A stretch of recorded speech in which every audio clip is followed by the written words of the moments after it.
I think here the planning board would need to call its meeting to order. So I'll do that now.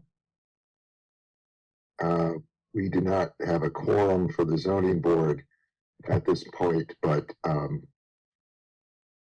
so it's not going to be an official zoning board meeting, I guess. Request permission to join the planning board. Of course.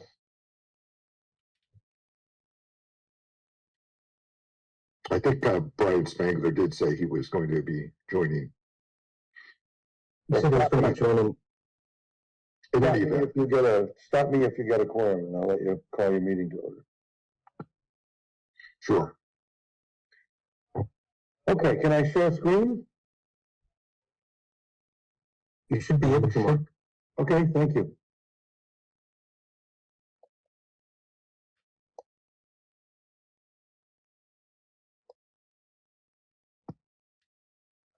All right, so these are the first sections of the bylaw that I propose we look at tonight. Per Tom's question of an hour ago, yellow's new, strikeout speaks for itself, and if it's black, it's existing text. So I'm going to run through this section relatively quickly because section 10 is enormous, and section 5 So is yellow is all new. yellow is new. Yellow is mine. And sometimes, I just, sometimes I just think what I have is better, even though it's very close to what you have.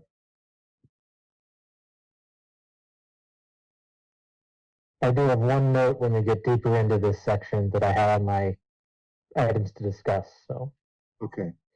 So the title of the bylaw is the zoning bylaw. In the main text of the document, I'm going to be referring it to it as this bylaw.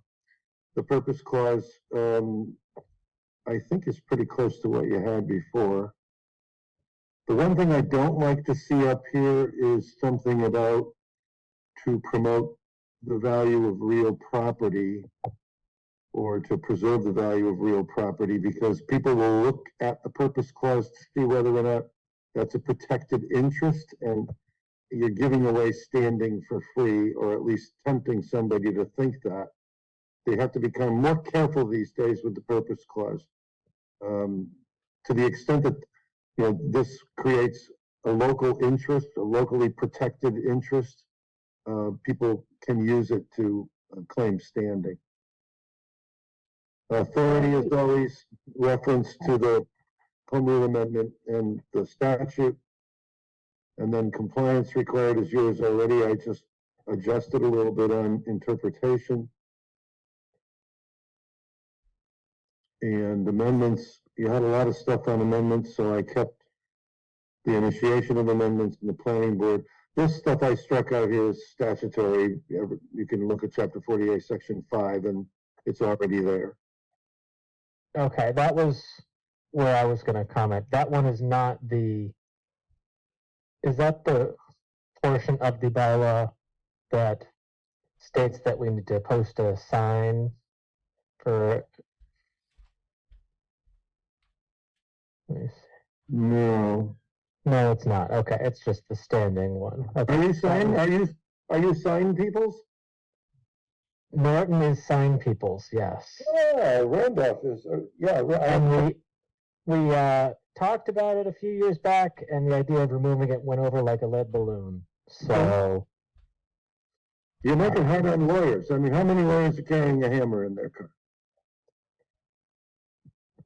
okay, so that's fine. That was I was just making sure that I didn't gloss over that in terms of posting. Yeah. I'm sorry. Can we go back to 1.2, please? Yep. The seventh bullet, to protect public health and safety, seems to be redundant with the preamble. Okay, that's fair. And I'd like to get the group weigh in on the fourth bullet, to protect natural resources and prevent pollution of the environment. In addition to pollution, I'd like to use words similar, prevent pollution and something along the lines of degradation. I would be for that if it's not prohibited. How's Yeah, that? I'm for that too. I was thinking of something like the unnecessary use of natural resources, but I don't know how far this can go and how political it can be or not be. So Well, you're just broadly stating general purposes for which the zoning authority can be exercised. The only limitation on purposes, even if you don't list them, is that you can't do anything which is inconsistent with or preempted by federal or state law. We're a home rule amendment state. The powers of a municipality are very broad. And you don't need specific enabling language in order to do it. I mean, for example, one of my favorite cases is Sturgis versus Chilmark, in which the town adopts a rate of development bylaw, but they also adopt a youth bylaw, a youth lot bylaw, in which they put aside substandard lots for people who have lived in town for 8 years, are less than 30 years old, and who are income qualified to build houses. And the court has no problem with either of those two things.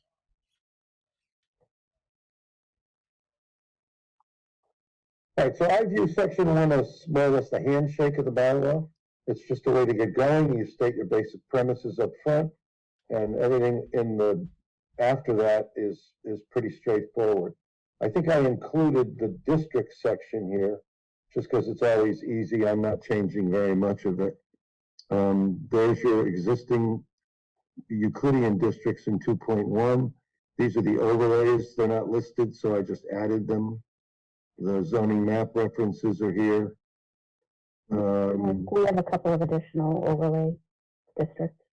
Well, I'm sure I'll find them as I go through. What are they? Okay, so marijuana is a overlay specifically, Okay. and technically the Wetland Protection District is, but it's not currently in the map. What is the name of it? Wetland Protection. Oh. And it's not mapped? No, there are, if you look at our bylaws, the borders are outlined textually. Oh, okay. That's as long as there's a definition of the district. All right, Just- I'll add those too. Okay, just one other general comment. I note you caught it in some places and not others. The town agreed to change the terminology for the select board, from the Board of Selectmen to the Select Board. Okay. At the end, I'll just do a word search and we'll get it all in one fell swoop. Great, thank you. What do you want to call your building commissioner while we're on it? I always give them the utmost respect they're entitled to, which is building commissioner. But I see references here to inspector of building. Well, commissioner is fine with me. I thought we had moved to that in some language last year, but is Nick with us? No, Nick's with his son at a hockey game. He's going to be here for our ZBA meeting, though. Right. Okay. yeah, well, it's easy enough for me to just do global searches and substitute. So I'll go with commissioner until somebody talks me off the ledge. Mm-hmm. Mark, in 1.64 zoning map amendments, third sentence, whenever an amendment proposes a zoning classification, the initiators of such amendment at least 3 weeks prior shall submit an accurate map, but it doesn't say to whom. Oh, okay. Probably to the planning board since they're holding the public hearing and the town clerk. That work? Is that?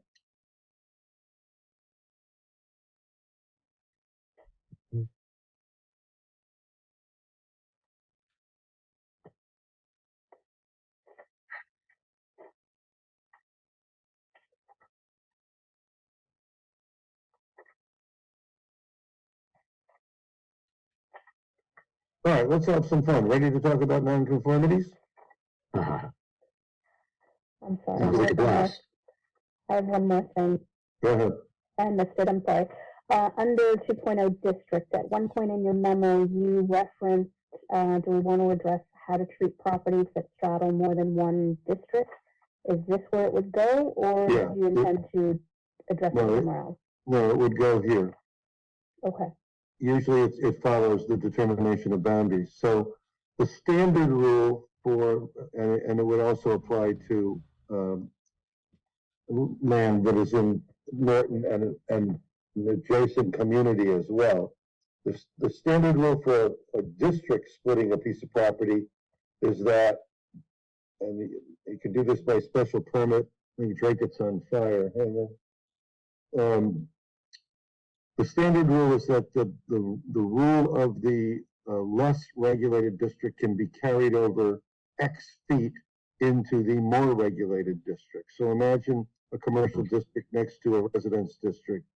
The rules of the commercial district can be carried over, and sometimes I see 30, sometimes I see 50. I never see more than that. And it can be carried over either as of right or by special permit. And then with regard to the land split by the town boundary, the standard rule is that you treat the entire parcel as if it's entirely within the town of Norton. So you don't play by the adjacent municipalities' rules, you play by Norton rules exclusively. Do those two things sound like they're worth putting in? I'd recommend the district one only because I know of a couple of parcels that currently have that reside in dual districts. Okay. And we probably would want some clarification on that. The town one, I am not aware of any that overlap into another town, but I could be wrong. All right, so I'll add the provision for the lot split by district boundaries. Do you want to go 30 or 50 feet? And do you want to be by right or by special permit?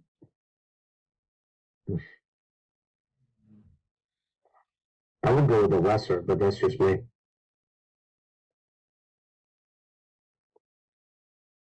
I like lesser with a special permit, but I would go with special permit. Seems anything that we can put the brakes on is better.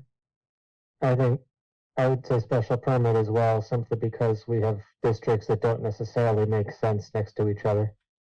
Okay. Remember, There's not like a continuum of residential to commercial to industrial. The industrial pockets are everywhere and in the middle of residential, so. okay, remember this is just a first draft, so you'll see that in yellow and we can always take it up again, so. Okay. Anything else in sections 1 or 2?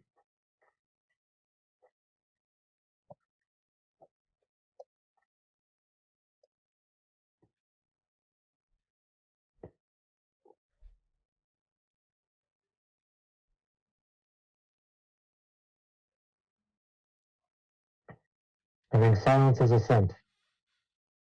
All right, I just saved it. I'm going to stop sharing that, and I'm going to take up section 5. All right, the black hole of the Zoning Act. So I basically, as you can see, have taken all of your good work and put it in the rearview mirror. And I have to say that the stuff that I have in yellow is probably, I modify it from time to time as case law comes down, but the gist of this is probably in 75 or 80 bylaws at this point in time, and nobody ever calls me to complain. So I take that as a really good sign. Let me walk you through piece by piece. So the first one, applicability, comes directly from the statute. It's chapter 48, section 6, its first paragraph. The bylaw doesn't apply to structures lawfully in existence or begun, or to a building permit that's basically in process but not issued. And then everything else is basically subject to rules of section 5.0. Under section 5.0 and section 6 of the statute, you have an option. You don't have to allow non-conforming uses and structures to change. The minimum tolerance is that you have to let them exist as they were on the day they became non-conforming. And I can think of some circumstances in which you wouldn't want to let things change. For example, I worked with Newburyport and Newbury years ago. DEP gave them a ton of money for sewer. And you could imagine the line at the sewer connection counter with everybody wanting to blow out bedrooms on Plum Island. So we basically said if you had a 1-bedroom house, you could add a bedroom. If you had a 2-bedroom house, you could add a bedroom. If you had a 3-bedroom house, get out of line. We're not giving you anything. And that preserved the capacity in the system for, the 1,200 homes on Plum Island that needed to, well, the 1,200 total, but the ones that needed it most. So that's just one example. Another example is you're trying to create an industrial district or a commercial district and there's some houses left over. Why would you allow the houses to perpetuate their intrusion in a district that you're trying to make commercially feasible? So I don't think that you've done that in any area that I can detect now, but just keep it in mind in the future. The second provision here, 5.1.1, is also in Chapter 48, Section 6. It's paragraph 2. And I believe that the statute says that all ordinances and bylaws shall contain the following provision, and that's the provision. So this links to the first one. If you do get protection under the first one, that is your building permit or special permit was in hand prior to the first publication of planning board notice, but you don't commence construction within 12 months, it used to be 6 months, then you're going to get stuck with a new bylaw. Not many people know that. And again, this is state law just being repeated in the statute here. So once you get beyond those introductory principles, the basic premise here of nonconformities is that there's 3 types. There's nonconforming uses, nonconforming structures, and nonconforming single and 2-family homes. And the statute really does break it out that way. There's a case that was decided 25 years ago now called Blasco versus Winchendon. And in the case, the applicant wanted to change a non-conforming gravel pit to a non-conforming demolition landfill. They wanted, I think the central artery was coming out to Winchendon.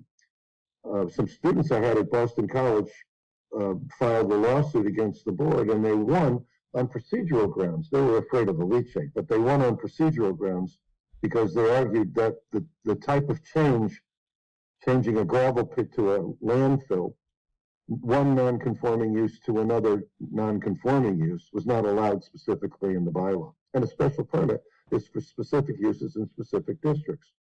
So permissible changes is an attempt to address the Blasco principle that you have to list the things. The first one, change or substantial extension of the use, is in the statute. So that's easy enough. Second one is what happened in Blasco. Change from one non-conforming use to another, not substantially more detrimental non-conforming use. And then I added, because of track record, when a special permit is granted under this subsection, no use variance shall be required with regard to the use or dimensional aspects of the application. I think this is a really useful device when you think of it in the context of a variance in a previously developed section of town.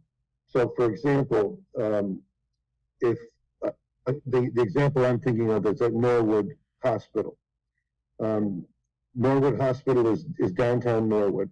My client owned a building immediately next door. It had 6 apartments and 6 storage units. The building was non-conforming and the uses were non-conforming. The building was built in 1890.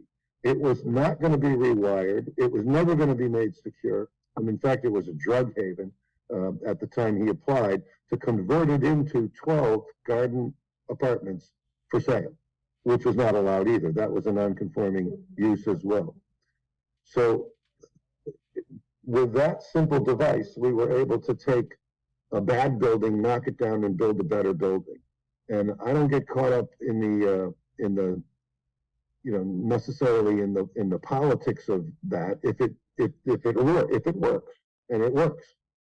Obviously, some people may be tempted to take advantage of this, and you just have to tell them that it's not going to fly. But in the case of the building next to Norwood Hospital, you can go see it tomorrow. And it's a remarkable replacement for the junk that was there yesterday. And if I applied for a variance for that, which was the only way out of the box otherwise, I don't have soil condition, shape, or topography to point to, so the old building from 1890 would still be there today.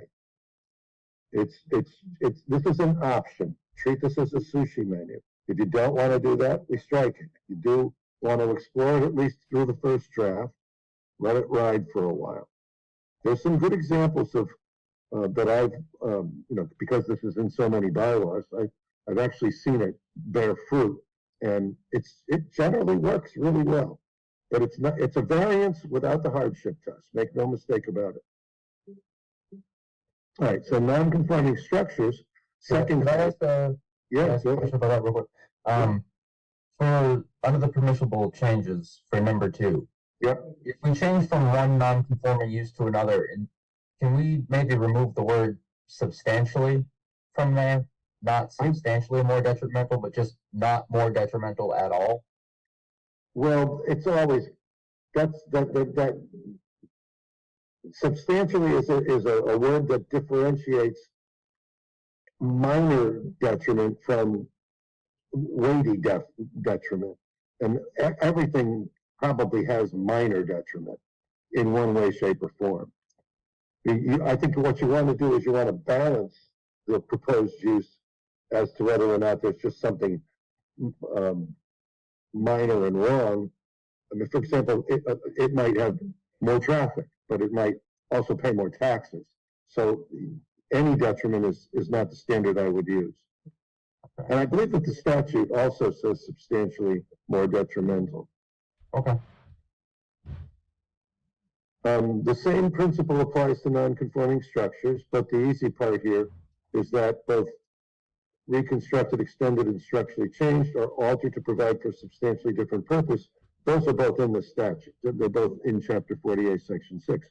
I think we all understand that if an office building is non-conforming and it wants to do some changing, then it's got to get a special permit.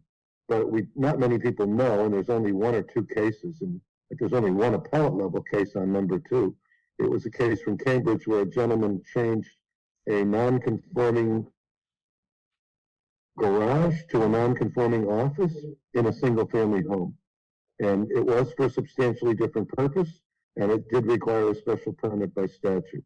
Another example, when I was on my planning board in Concord, we had a wonderful art gallery downtown, and Citibank wanted to take the lease and put a bank there.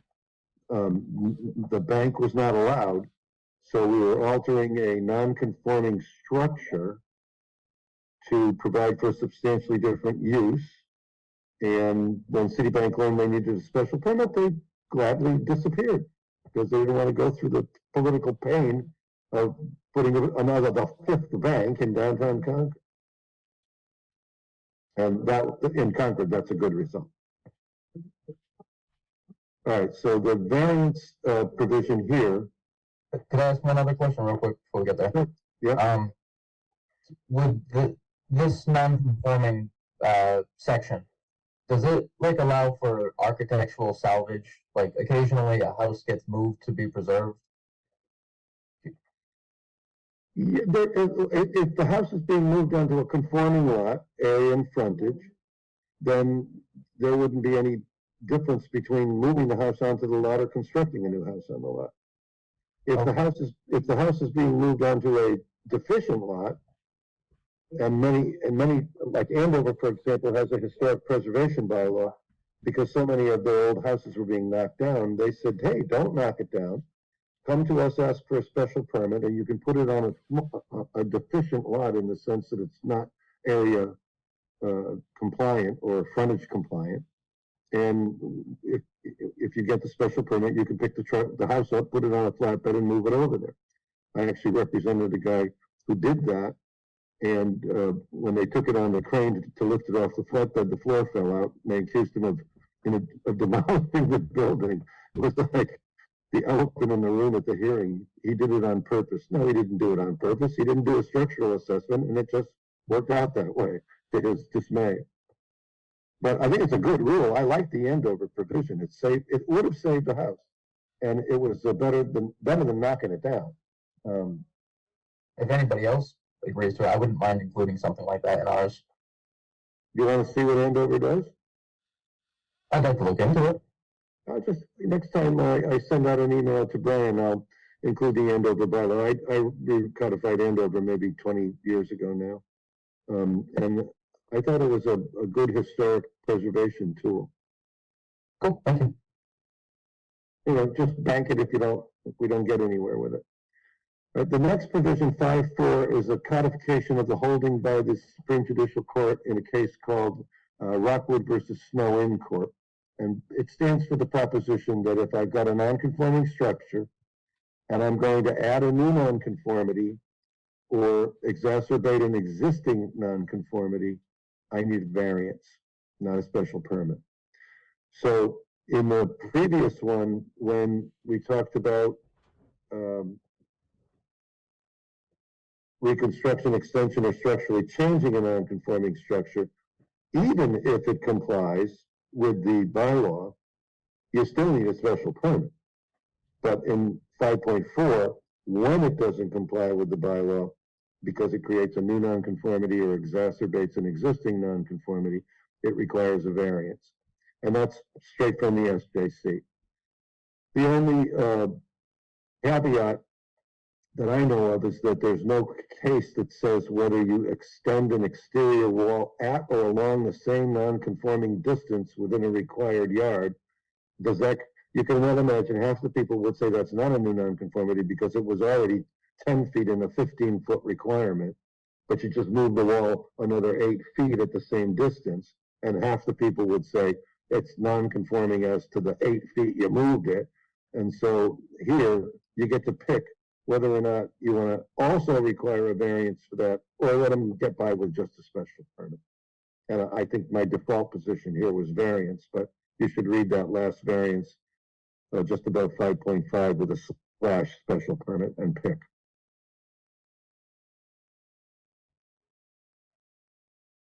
So I'll reserve that to call to your attention again. And then the last section of the big three is non-conforming single and two-family residential structures. So about, when was this now? Maybe 25 years ago, the court had a case from Edgartown called Bransford. And in it, the gentleman was proposing to move the house onto a lot, and the lot was deficient.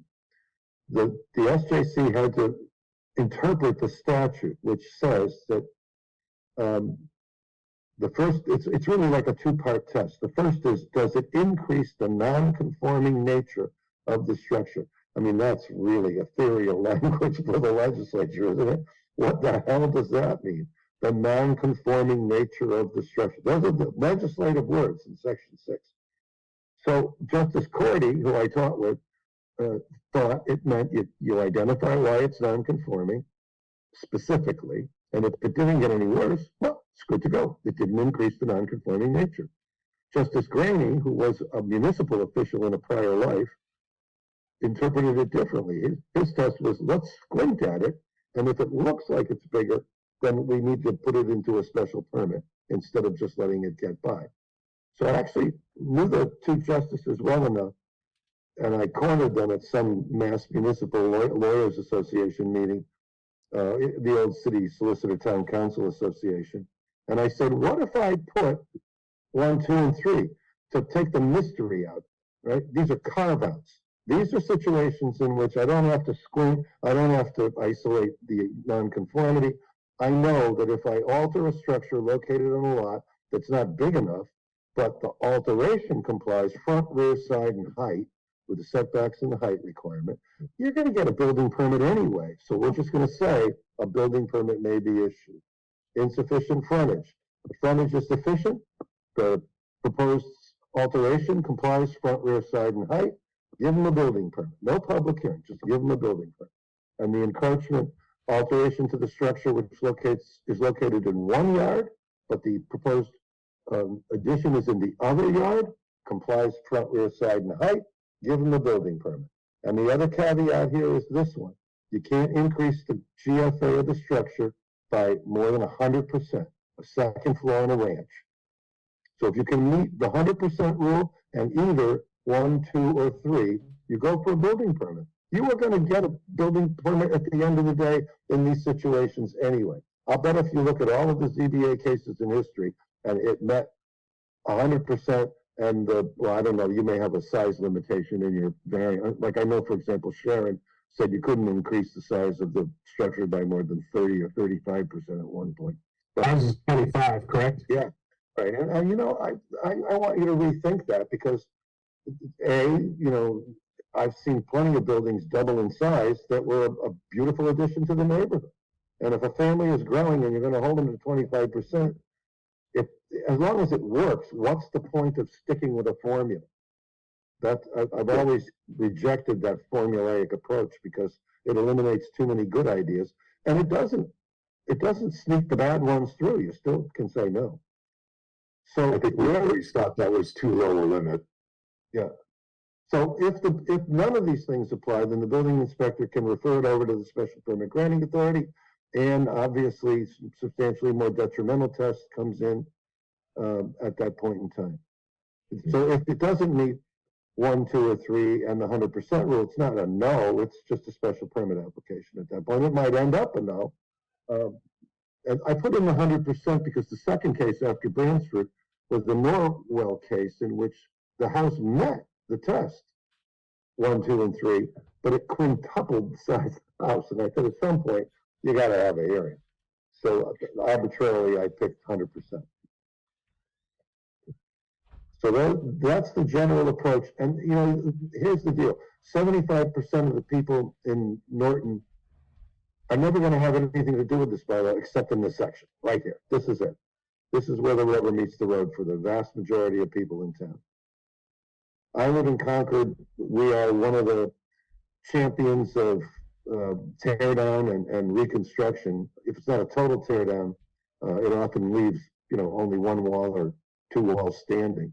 And I've watched Concord over the 24 years I've lived there rebuild, including my house, rebuild itself pretty much in place without, you know, sometimes it's a total tear down, sometimes it's a partial tear down. Abandonment or non-use. This is a provision in the statute, says if you don't use your property for a structure or use for 2 years continuously in non-use, or it's abandoned, that's a different proposition. One is objective, the other one is subjective. You lose your protected status and you're subject to all the provisions of the bylaw. But you didn't rezone downtown Holyoke. If this applied in downtown Holyoke, it would be totally useless because every building there was abandoned or not used for a period of 2 years. And I'll bet you've got some in Norton as well. So why not allow these things to come back by special permit as long as there's no substantial result of detriment to the neighborhood? So here we're being, the statute gives you the main ingredients, but we're being flexible. And one of my favorites here is the Sterling Inn in Sterling, the old apple orchard town. When I did the recodification of Sterling and worked with them in the late 1980s, it was the hub of the community. Ladies with blue hairnets and meatloaf, and you know, it's still there. Weeds are growing out the window, but every once in a while, people try to make a run to bring it back to life. You have a question on that one? Sure. For abandoned or uses that have already gone past 2 years, how far back in history do we allow that to go back to, or do we put a provision for something that's historically been there? Let's say something like a corner store existed 50 years ago.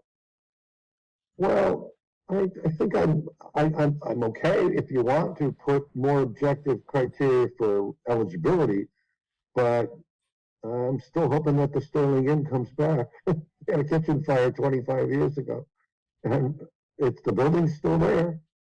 I wouldn't want to prevent something historic from coming back. I'd rather encourage it. Yeah. This leaves it wide open, and you could always say no if you think it's a dumb idea. I like the flexibility here. Yeah. And let me just explain that if abandonment really is a totally subjective inquiry, I believe there's only one case still at this point in time in which an appellate court found abandonment, and it was a nursing home that voluntarily turned in its state licenses. Contrast that with Derby Refining, in which there was a refining industry on the docks of Chelsea, and they had to turn in their license when they were revamping their pier under federal law. But because they didn't have any choice but to turn in their license, they were deemed not to abandon. Not used for 2 years is a different thing. It's, you left in 2016, and after that you didn't come back with that use until 2021. Well, that's a 5-year period of non-use. It may not have been abandonment, but it was non-use. I have a case right now going to trial with Judge Speicher, in which a car dealership with a second-class license probably, we think, stopped using the premises for sales somewhere between 2010 and 2013. And so we're going to try to eliminate the sales from the premises. I don't know whether Judge Speicher is going to buy it or not, but we pretty clearly can prove that there's no sales that were accomplished on the property. You get into all kinds of existential questions here. Is marketing the property enough to continue the use? If it had a license, but it didn't sell anything or do anything under the license, is that enough? Case I've actually taken up to the SJC involved the license, but there was nothing to sell, and I didn't know the guy when he had the license. If I had known he had a license, we would have videoed, a parade of merchandise, but he called me a year later. Unfortunately, what was done by then. So under reconstruction after catastrophe or voluntary demolition, same basic thing here. If a non-conforming structure, including a non-conforming single family, is affected by catastrophe or after voluntary demolition, then it can come back. The basic rules I've got here: reconstruction within 2 years after the demo. It can be as of right if you're going to build the same thing all over again in the same footprint. But if you're moving the footprint or you're going to change the floor area, you need a special permit. And this allows some flexibility with regard to, especially with regard to houses. I mean, that's what I'm primarily thinking of here. But I mean, it also applies to pizza parlors struck by lightning. We had one in Concord. Actually think there was a school bus parked in the lot, and it was hit by lightning. But the building was right on the sidewalk, and they rebuilt it after the fire. So, Mark, go ahead. does the last sentence of subsection 3, does that conflict with the rest of the provision? Such special permit shall be obtained prior to demo? I probably should move it to the top, but It seems like it conflicts with the purpose of the rest of it. well, what we don't want is the sob story. Does it mean to say voluntary demolition in the last Yeah. sentence there? Yeah, that's basically what we're talking about. Voluntary demolition without checking first, and now you come in retroactively to try to rescue yourself. That's the idea. I'll adjust that. I don't know how to adjust it. I can see that happening though. Oh, yeah. Yeah. We've had similar cases where we've questioned applicants on similar, what we suspected were those situations. Well, yeah, I mean, I spent a considerable amount of my adult life in Rhode Island, so I get it. All right, a reversion, this is a standard provision, substandard lots. When I was on my planning board, I can't tell you how many times in my 5-year term people came in to do land swaps with their neighbors. Well, you can't do land swaps with your neighbors if your lot is non-conforming. The protection of the statute applies to the thing as it was on the day it became non-conforming. If you're proposing to change it, you're going to lose the protection. So what we said eventually was that, as long as you're not going to, if you're swapping 1,012 square feet for 1,012 square feet and not creating a new nonconformity, just go ahead. But please make it an equal trade. And then eminent domain is, unfortunately, some people, especially with things under the, look at what happens right now with the infrastructure bill that Biden got approved a few years ago, all the corners that are being improved everywhere across the Commonwealth right now. Those lots may be rendered non-conforming as a result of the eminent domain actions. So let's treat them non-conforming. So this is my package for non-conformity. It is a package. Like I said, nobody calls me. So I rarely hear, I don't think I ever hear complaints about this section from soup to nuts. And I think it simplifies it and makes it understandable. And I also think it really helps homeowners, single and two-family structures, because instead of going to the barricades to put on a dormer, you probably can get around it with simple building permit. I got a question real quick. Go ahead. Where it says no non-conforming structure, once it's made conforming, it can't revert back to non-conforming. Does that conflict with sort of like reviving a use that's not been done in 2 years that has now become a conforming lot because it doesn't have a non-conforming use on it anymore?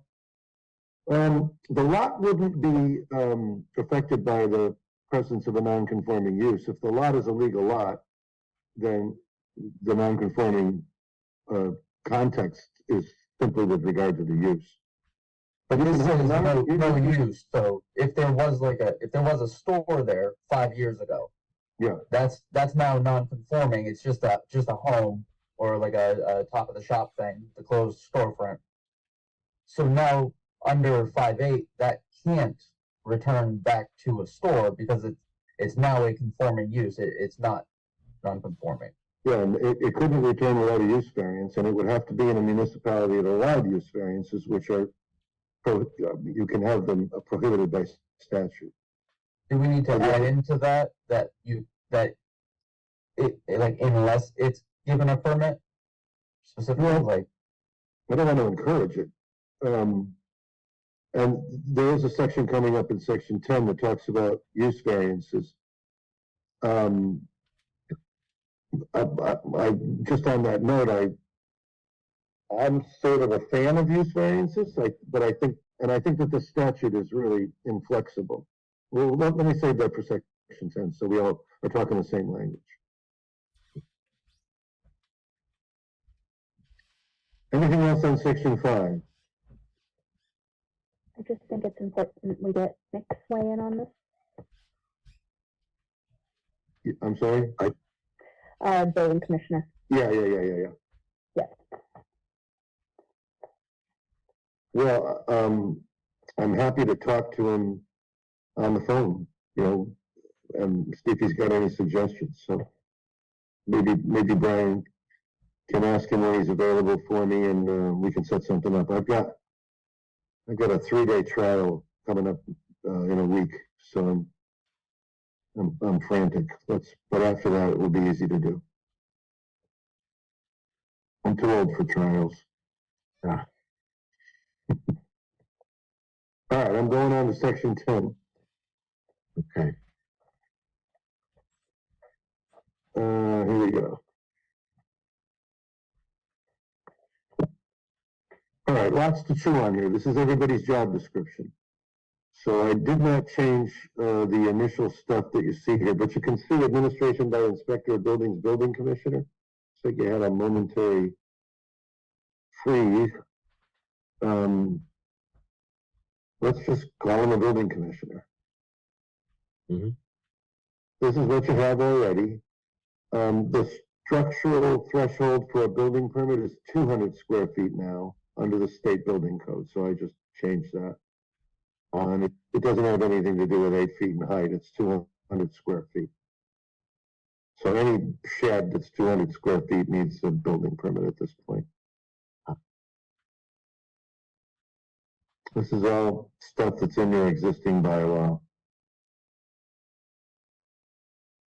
You got some special rules here for the VCC. Under in penalty, we didn't have anything about citizen complaints. So if the commissioner gets a request in writing to enforce the provisions of the bylaw,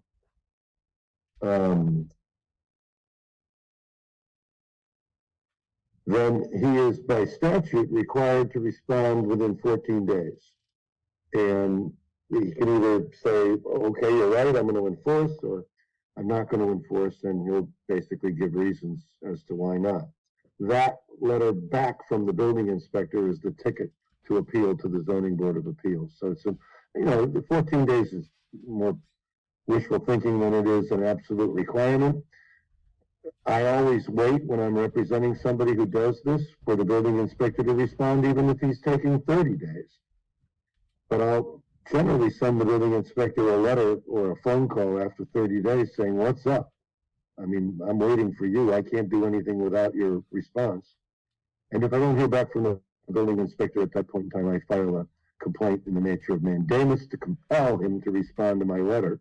And I don't care if he just puts no on letterhead. I'm just looking for a ticket to the ZBA. So that's the way that's all designed to work. I'm wondering if Nick will say 14 days is too quick. 14 days is it's in the statute. I'm sorry, got that. Yep, thank you. And the courts have taken a very lenient view of this. They know building commissioners are busy, and so they're not out to bother. They've just said, he'll get to it and be patient. That's kind of where the case law goes. But on 2 occasions in 38 years, I've had to sue the building inspector in mandamus to get him to respond. I won't tell you where. The fine provision, I think you have this right, is now $300. But there's a provision called non-criminal distribution, and you probably ought to think about it. To get the fine under 10.2.5, you've actually got to go to a jury of 6 on a show cause from a magistrate. And that, you can't get the $300 without winning the trial. On the other hand, non-criminal disposition is like a parking ticket, a traffic ticket. So these are not arbitrary numbers. The penalty for violation, the first time's 100, then 200, then 300. It could be 50, 100, 200, whatever you want to do. But there's really no appeal from this provision. I suppose you could ask a judge under certiorari to take a look at it, but the statute doesn't really contemplate an appeal mechanism. So, I would probably, if I were the commissioner, not give somebody a ticket the first time, but just a warning. And then it's a useful device if somebody continues to just ignore. What's the enforcement mechanism if they don't pay? I'm sure it would involve taking them in front of a judge for collections, or there may be already some tools on the book that if people haven't paid various fees or taxes in the town, they don't get the benefit of the town's beneficence in terms of issuing permits or something like that. You know how you've got to get a municipal lien certificate when you buy a house? Well, the same sort of clearance would apply to discretionary permitting. Yeah. I know, I represented Tabor Academy when they were accused of multiple Board of Health violations in Marion. There's the same structure to the statute. We ultimately settled the case, but I was looking for a mechanism to appeal because I thought they were all bogus. And it was very difficult to kind of negotiate the appeal provision of that. The same basic stuff. May I ask a question on 2.1? Sure. I was just wondering, well, I have a assumption why that last clause was added. It can be enforced by an otherly authorized agent appointed by the select board. I'm assuming that's in the event that for some reason the town doesn't happen to have a building commissioner at the time. Yeah, and I believe that the statute basically assigns the job of zoning enforcement officer to the building commissioner. But you're right, there may be times in which there is no commissioner and somebody else would be assigned the job. But it's not, I mean, some select boards chafe at that. I think the only time I've not been paid by a municipality in 38 years was Uxbridge, who used to The bylaw used to say that the select board enforces the zoning bylaw. I corrected it, and they didn't pay my last bill because it passed that meeting. So it was only $5,000. I let it go. All right, so now I'm down to the ZBA. I've looked through your bylaw. I know there are 3 members, 2 associates appointed, blah, blah, blah. I have obviously cut out considerable repetition of the statute here, which is down below. But essentially, here, essentially these are your powers. Number 1, special permits, where you're designated as the SPGA. Variances, here is where you would say, but not variances for use. And correct me if I'm wrong, but that's what I think your bylaw says today. Yes. So, I mean, I've been doing a lot of work in Dartmouth lately. I've been there for many years, but I had a compelling case too, actually, in the Office Industrial District, which was laid out 30 years ago. It was supposed to be it was an emerging district north of Route 6, which is the hugely successful commercial highway.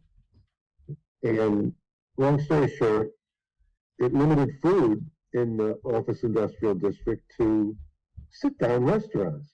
Well, that's great, but COVID and a huge growth factor. There's a hospital, the sheriff's office is headquartered there. Mass School of Law is there. There's 6 major things. Was everybody supposed to cram into a sit-down restaurant? So I applied for a use variance for a Dunkin' with a drive-through, and we said to the board, "This is dumb." And rather than go to town meeting, give us a use variance, and they did. And I thought it was a good result. Later in the same district, my client got permission to build an 18,000 square foot office building. Well, that was great the week before COVID, but he's not building an 18,000 square foot office building anymore. And so he converted it to 64 units of multifamily housing in an area that badly needs housing on a use variance. So I'm just pointing out that municipalities bigger up the food chain, especially cities, like use variances because it eliminates the need to go on a legislative front, and it puts the decision in the hands of the Board of Appeals, not to be abused, but it is a lot more flexible than going to town meeting with the 2/3 vote to change things. Just some food for thought. Appeals as well are the province of the ZBA, so that's somebody aggrieved by inability to obtain an enforcement action or any person who is being enforced against by the commissioner. And then building permits that are withheld and comprehensive permits. I didn't look at your SHI, but I'll bet you're not over 10%. By a little tiny bit. We are, barely. Oh, okay. I did a comprehensive permit there years ago with Nick Mirioni, but I don't think he ever built it. Question on the appeal of zoning officials' decision to enforce or not to enforce. Do we need a standard here spelled out in the bylaw? What would it default to? Our review, ZBA's review of the building commissioner's decision. It's entirely de novo, as would be the next step up at court. So you're not locked by the building inspector's decision. You can make your own decision. When there's a provision, I think it's chapter 48, section 13, that says you take on all of the powers of the person that you're reviewing. You have the power to reverse, you have the power to issue, you have the power to do it, fine, whatever you need to do. Thank you. You can submit a bill for tonight's zoning meeting if you'd like. We've got that issue coming up, right, Jim? Fairly de novo. Yep. I assumed under any standard. I think I knew the answer to this one, but thank you. Appreciate that. Okay, I might want to restore repetitive petitions, but it's in the statute. This is just chapter 48, section 16 verbatim. So if you tell me you want me to put it back, I'm happy to put it back. You have a ZBA provision? Well, here's the planning board. Planning board's got less powers, but they're pretty important. Special permits were designated. Site plan approval is set forth in section 10.7. That takes care of that. 7 elected members. That's ambitious. Do you always have 7? Or are you fishing around for people? A lot of towns have cut back on the size to 5 because it's hard to find 7 people. It is still 7. And it's Yeah, working. A couple that are nobody ran for and they were appointed after the fact. Okay. And can you run for the election? Yes. Yeah. My town appoints you for 5 years and you can't be reappointed. I don't know. There's a lot of value in having somebody with 25 years on the planning board. Yeah. On the other hand, if there's a bum on the planning board, 25 years is a long time to put up with that. So I don't think it goes both ways. There are no bums in Norton anyway, Mark. Oh, So, there you go. Well, I can tell you as the crow flies where they are, and they're not very far away. So. All right. All right, special permits. The criteria for a special permit are the most important thing, and these are the ones that built Legacy Place, and I've used these for 35 years. Essentially, it's social, economic, community needs served by the proposal. You know, do we need another used car dealer on Route 123? Traffic flow and safety, adequacy of utilities, neighborhood character and social structures. Some towns don't like that anymore, neighborhood character, because they think it has some sort of a stigma associated with it. Medford, for example, recently changed it to focus more on the architecture than the character. And I thought that was a good compromise. I can show you that if you want to see it. Impacts on the environment, that's everything from noise to lights to stormwater, and then potential fiscal impact, not necessarily on people's property values, but on services, tax base, and employment. I would never decide a special permit on this pro or con, but I think it's really interesting to figure out what the deal really looks like at the end of the day. For example, I work a lot with Judy Barrett over the years. Do you know Judy Barrett? yes.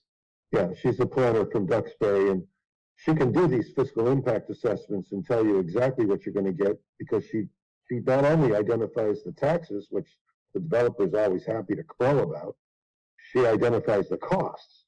So to the extent that it's going to require school services or elder services or library services or road repairs, she can offset the gains with the losses and tell you the net, which is the really interesting thing. She served as a 40B consultant for the zoning board 4 Yeah. years ago, maybe. Very helpful. Yeah, Judy still does that with Mass Housing Partnership. Right. And I recall we did a Walmart in Leicester, small town west of Worcester. They wanted big box. They wanted it, so they zoned for it.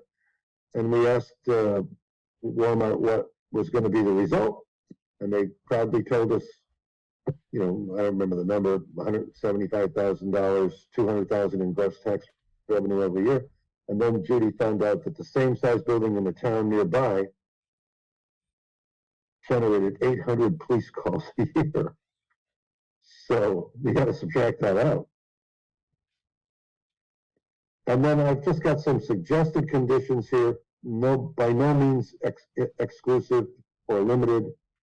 There is case law to suggest that you can require a yard greater than the minimum required by the bylaw, screening, appearance of the structure, all these hours of operation, adequacy of this, that, and the other thing. These are just to get you thinking about possible conditions that you might incorporate.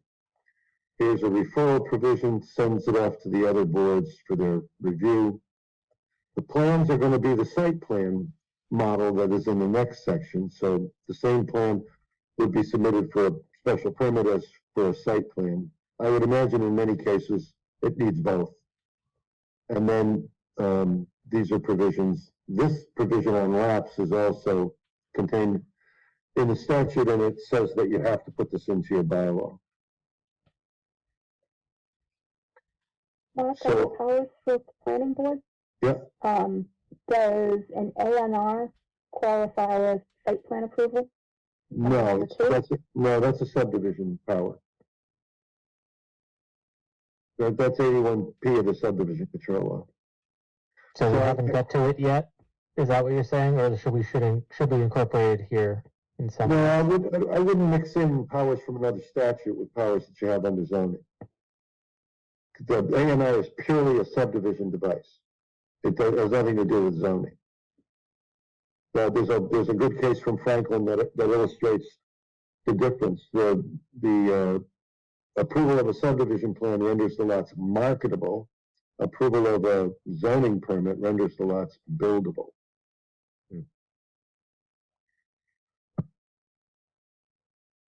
I mean, I can put, C subdivision planning board subdivision rules and regulations for its power and authority under the subdivision control law. But you also have power under the scenic road bylaw, you have power under, probably have power under the official plan bylaw. So you'd end up chasing a rabbit. Good clarification, thank you. Okay, on the site plan, I like, you have got a great site plan bylaw, I'll give you that. I didn't have time to highlight that. But what I particularly found interesting was this huge section on standards that you've got. It goes for, it goes and goes and goes and goes. There's 10 pages of performance standards that range from lighting to landscaping to motor vehicle parking, and I have not ditched that. I'm not deleting it. I'm moving it. So general regulations is section 6 to come, and I'm going to take that section and move it over there, clean it up a little bit, and it will basically be referred to in the site plan. So in order to understand the standards that we want to see in the site plan, go back to section 6 and look at those performance standards that are over there.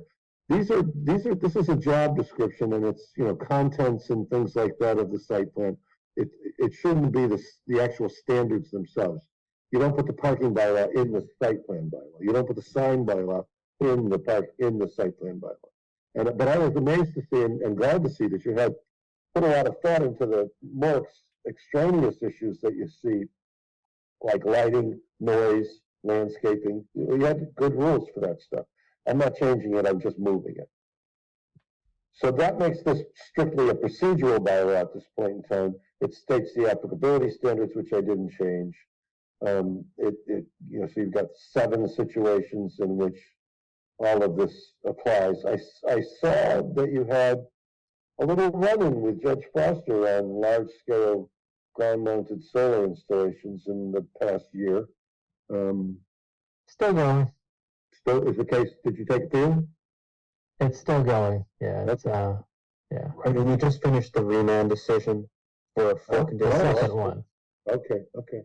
Yeah, I had Foster in a case in which noise was an issue, and when I read it, I remember him saying that perceptible is not a standard, and somehow that fed into what I was doing. So it just happened to be on my desk. I talked with him on the phone yesterday about the case.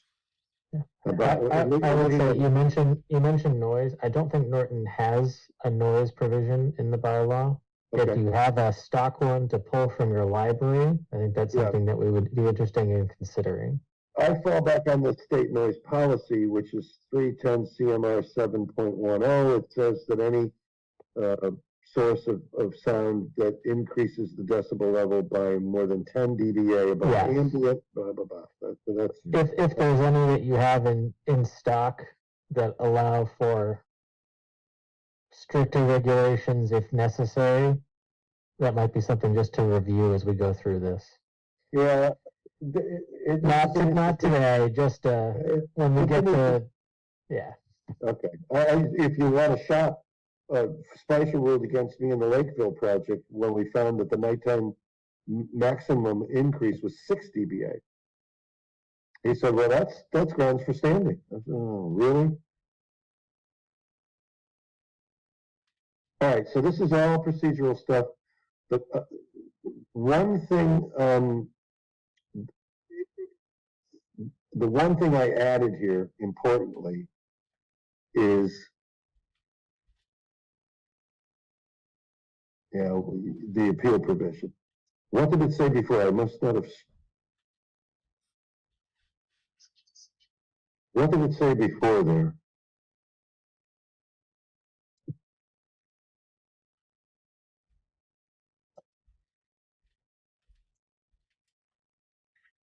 So where do you appeal site plan decisions now? Or did I just add to a court of competent jurisdiction? I can I look would on need to the old, look. I can look on the old bylaw. So the case law, remember, site plan review is nowhere mentioned in the zoning act. And there's still only one reference, a very recent vintage to it, and that is you can now get a bond when somebody appeals your site plan approval, you can ask the judge for a bond. That's it. That's the only mention of site plan. So there's no appeal provision for a site plan. The default position is literally from a case called Dufo, spelled the same way, in which the court says the time to appeal a site plan is when the building permit is issued or denied, and you go to the ZBA. That's bogus. I don't think that is any. There's not appropriate at all to take a planning board decision to the Board of Appeals, and it's not appropriate at all to wait possibly 2 or 3 years in order to have the appeal, because they may not apply for 2 or 3 years for the building permit to be issued or denied. So the rule of thumb has been, for me, for 25 years, and I got into some arguments with the AG back in the day, you take this directly to court.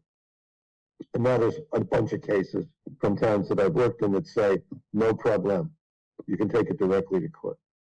And that makes it a whole lot easier for a judge to get his eyes on this or her eyes on this right away. I think that's, when you do that, says Judge Foster at the land court, you have to have a public hearing for the site plan.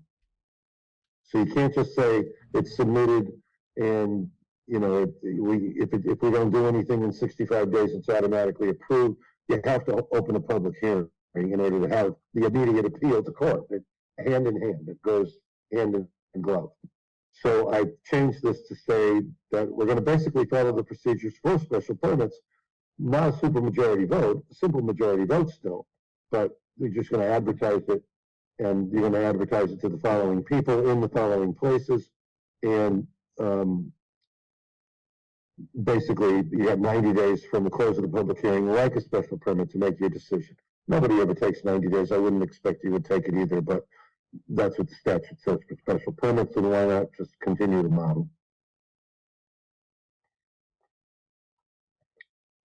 I did like And that those are really the only change. Those are the big 3 changes that I made to your site plan. I pulled out the performance standards only to move them someplace else.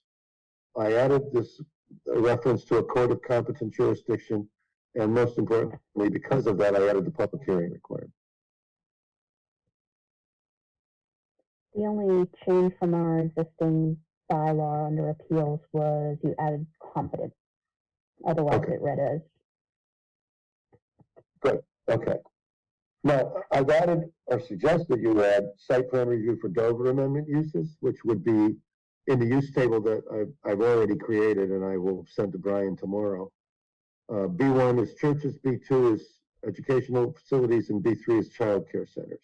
Those are the so-called Dover amendment uses that are entitled to protection under Dover. And I think your building commissioner has enough trouble without having to make a judgment call unilaterally on these 3 things. So what I'm suggesting is that it goes immediately to the planning board. And now, instead of the building inspector saying yes or no, or trying to make conditions himself that he's going to impose, remember the statute says, the Dover Amendment says you can impose reasonable regulations against the use unless it's going to impair the utility of the campus or result in cost infeasibility. So do that by committee. Not only is it better for the building commissioner, it's better for the applicant. Because if the building commissioner says no, I have to go to the ZBA and get a unanimous vote on the 3-member board or a 4-to-1 vote on a 5-member to overturn the building inspector. Whereas if it goes to the planning board for site plan approval, a 3-to-2 vote is enough to approve. And again, it's being discussed in committee. I especially like number 4 there, where it basically says, tell us why you qualify under Dover Amendment use. Right. And We had then we have a current appeal where they didn't mention that at all, and then claimed an appeal that they were a Dover use after not mentioning it, so. Yeah. That'll be fun. yeah, you know, you've got a case going on in Mansfield for 15 years about a Montessori school. So this would have been useful for them. And I came to these conclusions when I represented Tabor Academy 10 years ago or so. Tabor got a gift from John Fish from Suffolk Construction. He's an alum. He gave him an artificial turf, 9 acres of artificial turf in a football field. And we argued about whether the lights that he also gave them were educational uses. And the building commissioner was in a pickle. I mean, the town, at least the people who lived near the facility, were totally against it because they didn't want the lights. So he said, no, now I'm stuck behind the 8 ball. And I had to take an appeal through the ZBA, and then I had to take the ZBA to court. And it was really complex and really confusing, and this simplifies the whole. The other thing that I've suggested, pretty much in the same vein, is have a procedure in place on a request for a reasonable accommodation. Reasonable accommodations are available under disability law.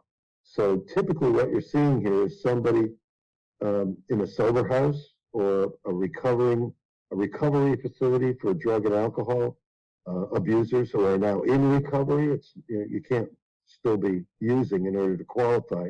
But federal law is very clear that these facilities, which are in large measure unpopular and scary in a community that doesn't know anything about them, that these things are protected.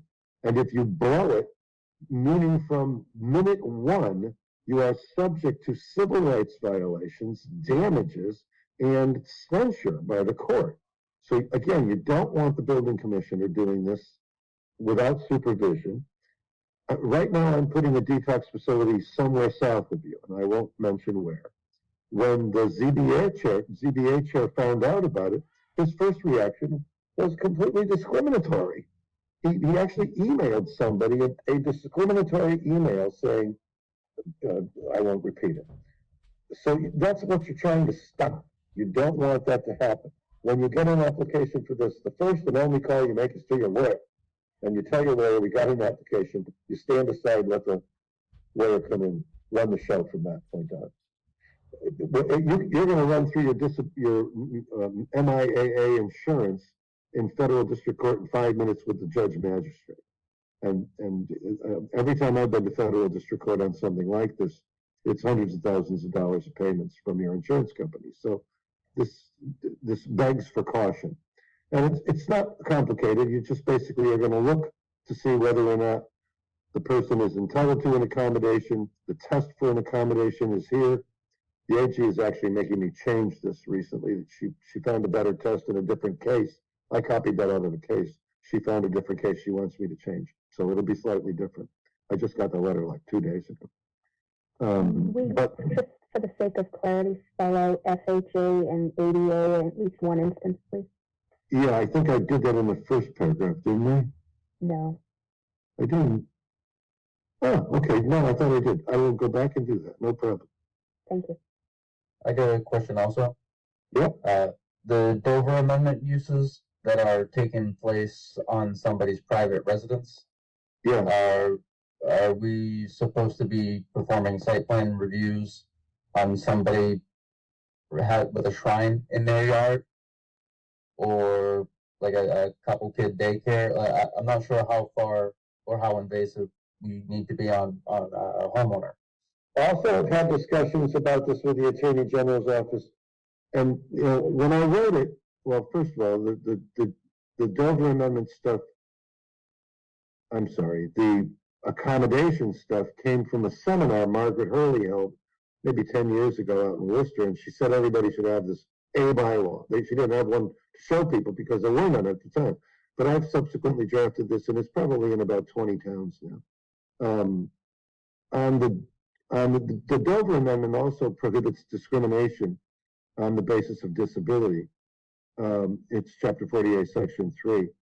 And she warned me, as has her compatriot Kelly Gunnigan, that if this is being applied to somebody with a disabled child, for example, and they want to modify the house in a way that requires accommodation, that it would be an invasion of privacy to have that family basically put in the public light of a ZBA hearing. In my last try, and again, I got this news just recently from the AG's office, I had put that the decision of the board has to be made in an open meeting.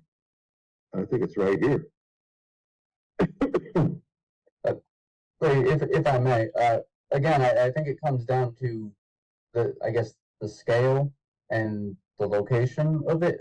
Again, if somebody wants to, let's say, turn a shed into a little prayer room, should the town have much oversight over that at all? I don't think It's a- I don't think that would qualify for the religious use exemption. Because generally speaking, the religious use exemption requires some sort of organizational component. It doesn't have to be a church. There was just recently a case from Monterey out in the Berkshires where a camping ministry worked with churches to bring their people to camp. And the court said that that was religiously exempt. So it doesn't have to be a church.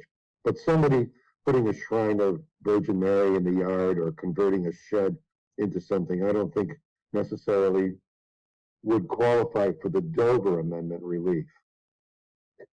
Okay, I just want to make sure that, you know, for these particular, like, education, religion, that nobody is restricted almost in any way on their own private property, if it's not like I guess a brick and mortar outside of a residence.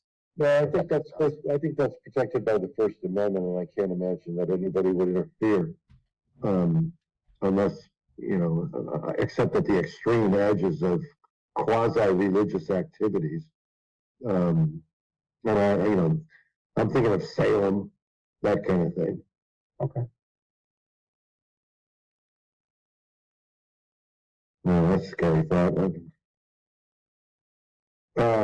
So I think that's the end. So that's the job description section. You want me to put repetitive petitions back? I would put it back, you know, right at the end of this, right here.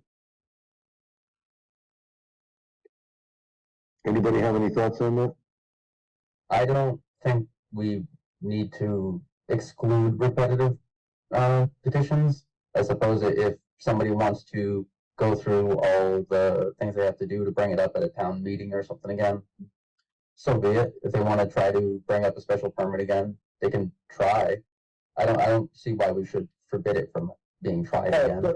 The guidance is in the statute, and I think what you had is really just, you lifted the statute and put it into the bylaw. And I'd like it to be repeated in the bylaw because Okay.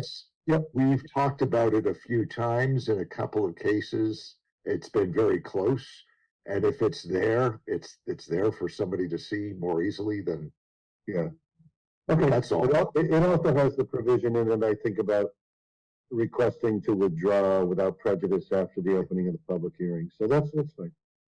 And that's a few times at the zoning board.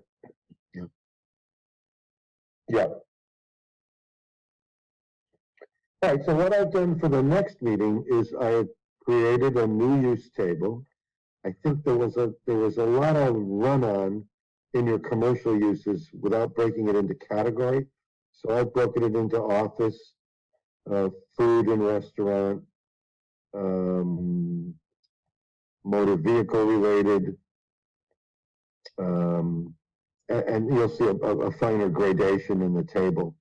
And then I've also gone through your use table, your definitions, and with the use table by my side, and most of the uses really were not defined at all. There were a few, but things like retail and restaurant and all the, bar, meat and potatoes uses, they were not defined. So I color-coded a new definition list for you, and I haven't merged it with the old definitions yet, but I'll hand that out. You can take a look at those definitions in advance of the meeting.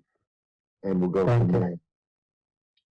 there. So that's the next meeting. Want to open our calendars here and where we're at?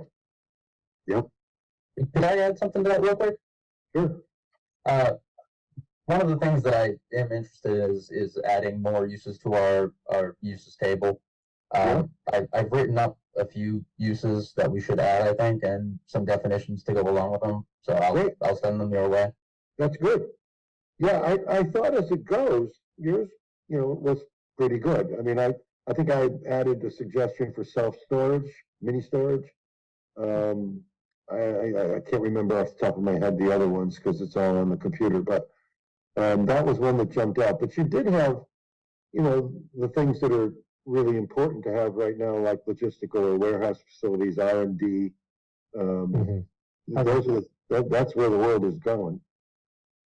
For all the time I spend doing this, I spend, working on,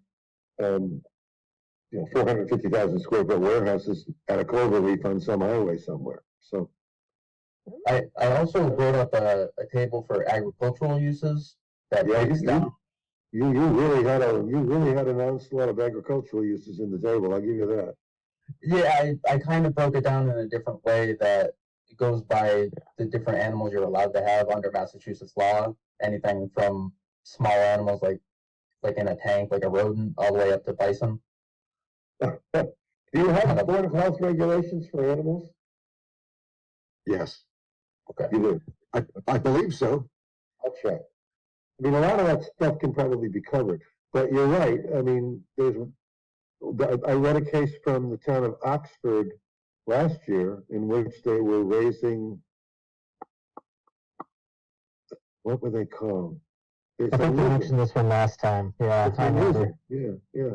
Yeah, you're repeating your stories already, Mark. Well, it wasn't allowed. That's the key. So when you said bison, I'm wondering that's Bison is a not- domesticated animal. I know, but what was the one before the bison? I think it was something like Komodo dragons or something like that. No, Or it a was lizard. Oh, the Yeah. bearded dragons. bearded dragons. Right, that's Yeah. it. So what time frame are we looking at for the next meeting? How far out? I could do it early March. How did this work for people? 5 o'clock. It's good. Okay. Good for me. Thanks. How about, what's today? Tuesday? 13, yeah. Yeah, you want to say, the 12th? The 12th, we have a meeting. Okay. 13th? I think we have a meeting that night, don't we, Brian? You guys have it on the 11th. I Oh, can't do the Wednesday. 11th. Yeah. Right. So Wednesday the 13th, is that the Could do it. proposal? Works for me. Sure. Okay, I'm gonna put you down for 5 o'clock on the 13th. I like the fact that you started thinking about expanding the use table a little bit.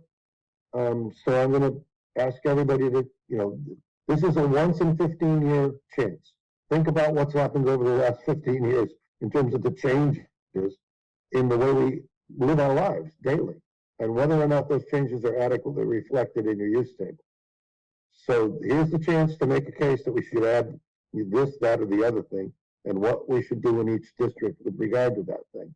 And you're never going to get this chance again for 15 years. I can tell you that right now. So Well, if take I a- got that, can I add something else? I've sort of conceptualized 2 new zoning districts and a couple overlays. And I don't know if anybody wants to entertain that at this point, but if this is where we're getting into it, maybe that might be Are one the of the districts meetings. overlays or are they not overlays? I think are these the ones we talked about at the meeting, Steve? Yeah. Yeah.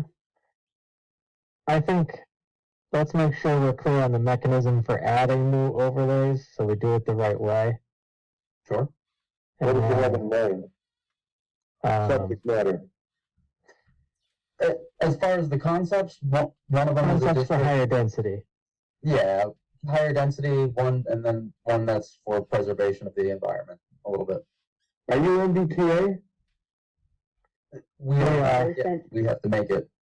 Yeah. Are you working on your MBTA bylaw now? Yes. How's it going? We're working with Serpent to help us get, a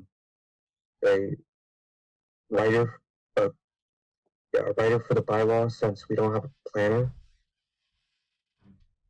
Are you expecting Serpent to produce somebody for you? Yes. Yes. Judy is consulting on MBTA too, you know. Serpa is gonna, take us all the way through. They're gonna, work with us to write it. And then they're gonna, stay with us through town meeting, and then they're gonna file it with the state. Okay. And are you shooting for spring? No, October. Okay. Well, the original hope was yes, but if that we knew that timeline might be optimistic because we wanted to have the potential for multiple bites at the apple at town meeting if needed. Yeah. But yeah, we knew it was aggressive when we tried. Well, as that work is progressing, keep me posted and I can fold it in. With regard to new districts, especially the one that you mentioned with regard to increased density, that's generally beyond the scope of recodification. Because you really have to have the whole planning effort in that in order to make sure you're not, offending people whose land is going to be affected, that kind of thing. And that with the outreach component of that is not anything that I can do. Cool, thank you. But I will, like in one of my other towns, Wakefield, I'm doing right now, their MBTA bylaw is just about ready and they asked me to look at it. So I agreed to do that. It's outside the scope of my contract, but they were wise enough to budget a little extra money for outside the scope of the contract work, so. Okay. If So- we're not, sorry, if we're not talking about other districts, is it also within this project to discuss, the size for cluster developments and for affordable housing developments? The required acreage for those projects? I think that's fair game. There is a meeting after the use table on residential uses, soup to nuts. So to the extent that your existing bylaw falls a little short and you want to make improvements to it, or choose a different model, I have other models that I like. I can easily share them with you and you can think about whether you want to do them. Okay. Yeah, but that's I haven't previewed that yet, because I've been focusing on the use table and the definitions, but that's the next job I have, so. Okay. The meeting after the use table definitions will be everything residential from home occupations right through to cluster bylaws, so. Okay, awesome, thank you. Cool. Okay. So we said March 13th at 5. You got it. Sure. Okay. Before we do go, Mark, we do have some proposed bylaw changes by petition. Should we,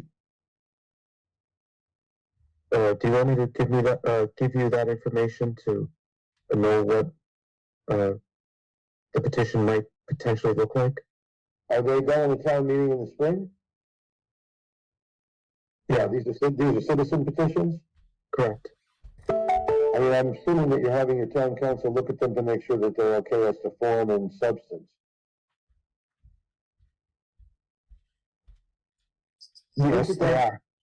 Who's your town council? AP, Which area? Amy Klessel. We're good friends. I'll talk to Amy. Okay. So I don't think zoning ever made quorum, but planning would Yeah, we need did to adjourn.